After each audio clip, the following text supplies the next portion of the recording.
Assalamualaikum warahmatullahi wabarakatuh. Pada video kali ini saya akan bahas tentang Google Form, di mana di tahun 2022 ini Google Form sudah mengupdate beberapa fitur terbarunya yang mungkin teman-teman sangat tunggu ya untuk updatean ini, dan akan saya berikan beberapa updatean terbarunya. Oke, langsung saja ya. Saya contohkan sekalian, saya buat form baru di Google Drive saya. Ya, seperti ini. Kemudian ini adalah tampilannya. Untuk tampilan utamanya memang ini tidak ada bedanya ya, tidak ada perbedaan dengan yang versi sebelumnya. Nah, beberapa perbedaan yang mungkin teman-teman bisa terapkan atau bisa praktekkan adalah pertama di bagian menu tema. Ya, di sini di bagian menu tema, di sini sesuaikan tema ya. Nanti teman-teman bisa melihat ada gaya teks atau merubah jenis font itu ada 3 pilihan. Di versi sebelumnya atau di Google Form versi sebelumnya itu untuk gaya teks hanya satu saja. Jadi untuk tipe fontnya itu satu saja untuk semua tulisan yang ada, baik itu judul, baik itu teks maupun deskripsinya. Namun untuk yang terbaru ini sudah ada perbedaan, yaitu bisa menyeting untuk header. Header itu berarti tampilan di sini ya, yang atas sendiri. Ini adalah header, fontnya sendiri, ukurannya sendiri. Untuk pertanyaan, jadi untuk pertanyaan-pertanyaan yang ada itu juga bisa kita setting, kita ganti dengan font yang lain, dan ukuran pun lain, bisa lain ya. Terus kemudian untuk teks itu berarti yang di bagian di bagian bawahnya di sini, itu juga bisa kita setting mau seperti apa, mau fontnya berapa ya. Untuk header berdasarkan gambar ini masih sama, dan ada juga tambahan di bagian bawahnya lagi untuk warna. Nah, untuk warna di versi sebelumnya itu cuma satu saja, tapi di sini sudah ada tambahan untuk latar belakang. Jadi backgroundnya mau warna apa, itu juga bisa kita sesuaikan ya. Misalkan untuk warnanya hijau seperti ini, maka untuk latar belakangnya saya ubah menjadi ya seperti ini ya. Jadi ada settingan untuk merubah warna backgroundnya. Untuk versi sebelumnya nggak ada ya. Jadi itu adalah beberapa perubahan di menu tema. Terus kemudian perubahan yang lain adalah di menu pertanyaan. Oke, kita masuk ke menu pertanyaan ya. Di sini ya ada pertanyaan. Nah, untuk menu pertanyaan di sini, untuk pertanyaan yang ada di sini sudah bisa menggunakan enter. Di versi sebelumnya itu tidak bisa menggunakan enter ya. Bahkan saya sudah pernah membuat tutorial cara supaya trik bisa ganti baris atau enter. Nah, sekarang itu sudah bisa langsung menggunakan enter tanpa menggunakan trik yang lain. Seperti ini contohnya ya. Jadi setiap tulisan yang ada di sini bisa langsung di enter dan menuju ke baris kedua. Ini langsung enter biasa ya.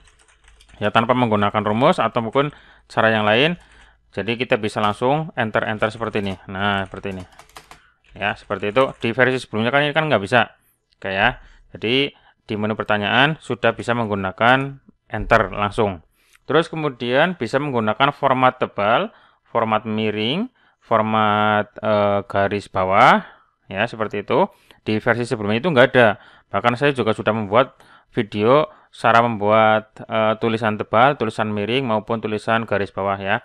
Nah, sekarang sudah langsung ada tombolnya seperti ini. Mau di garis bawah bisa, mau ditebalkan bisa, seperti ini, mau dimiringkan juga bisa. Nah, seperti itu ya, tanpa harus menggunakan trik yang lain. Langsung ada tombol-tombolnya seperti ini.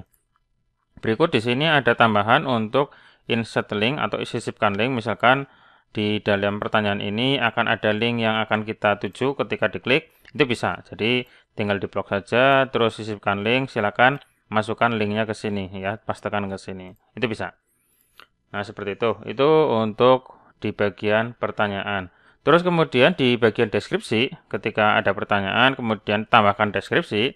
Di bagian deskripsi juga ada beberapa perubahan. Di versi sebelumnya, deskripsi itu tidak ada format bold atau tebal, miring, underscore, atau garis bawah.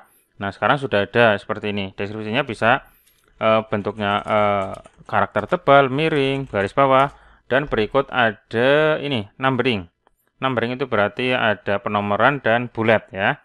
Jadi bisa dikasih nomor seperti ini. Nah, seperti ini. Atau bisa juga menggunakan bulat atau seperti ini ya.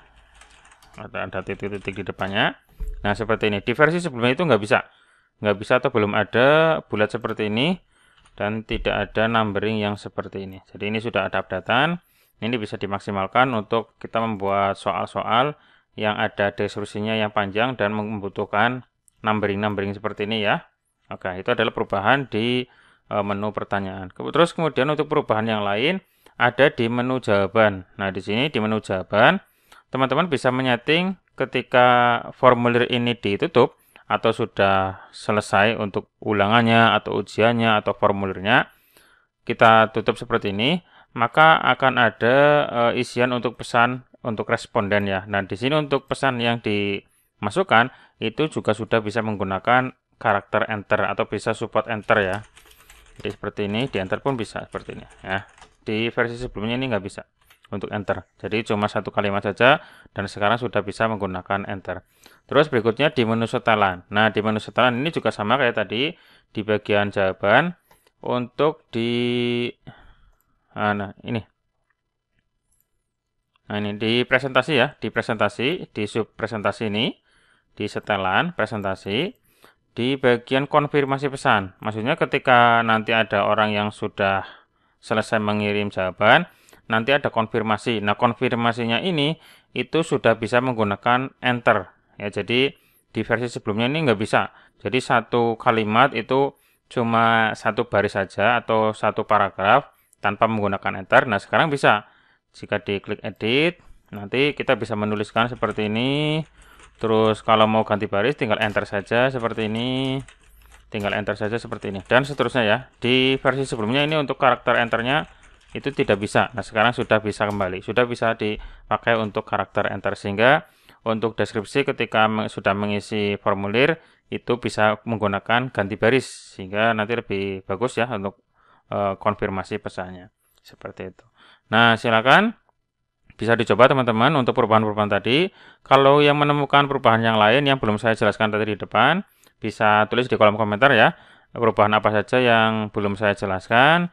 Dan ini adalah memang beberapa perubahan dan permintaan dari pengguna Google Form yang dirasa perlu diupdate ya. Mungkin nanti di periode berikutnya akan ada updatean yang lain, terutama yang di bagian tampilan-tampilan, karena memang untuk Google Form ini adalah sebuah aplikasi formulir yang sangat bagus ya, sangat bagus. Terus fiturnya juga lumayan lengkap, namun ada beberapa yang perlu ditambahi dan perlu direvisi supaya lebih bagus lagi seperti itu. Nah, tampilannya ini sudah ada beberapa perubahan dan bisa kita manfaatkan. Oke, seperti itu saja dan semoga bermanfaat untuk info update di Google Form. Silakan teman-teman bisa mencobanya sendiri. Cukup sekian untuk info update dari Google Form dan semoga bermanfaat.